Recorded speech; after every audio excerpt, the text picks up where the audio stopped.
Fijaos, esto es una cosa que yo siempre me he cuestionado. Esta supuestamente es el Apolo, donde fueron a la Luna, ¿no?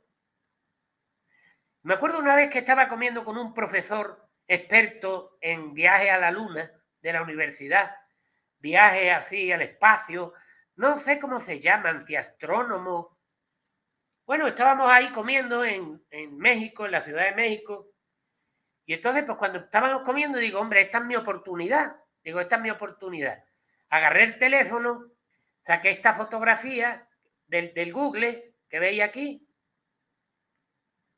y fijaos el tamaño del astronauta, ¿eh?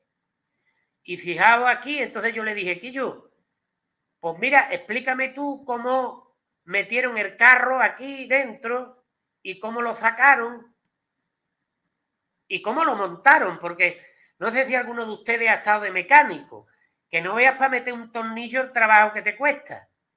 Pues no veas tú ahí el tío flotando, con el casco, los guantes esos que no puede agarrar. Imagina para ponerle un tornillo aquí a la sombrilla esta.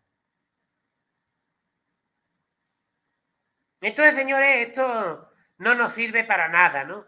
Pero para lo único que nos sirve, señores, es para recordaros el lema de los viejos de mi pueblo. Oye, que yo, ¿sabes que hemos ido a la luna y vamos a ir a Júpiter? Y el viejo, ¿y eso? ¿Y eso a mí para qué me sirve? ¿Y eso a mí para qué me sirve? Señores, no es trucado, ¿eh? Aquí lo tenéis en el periódico. Habrá que ver cómo metieron la navecita, ¿eh? Está complicado, ¿eh?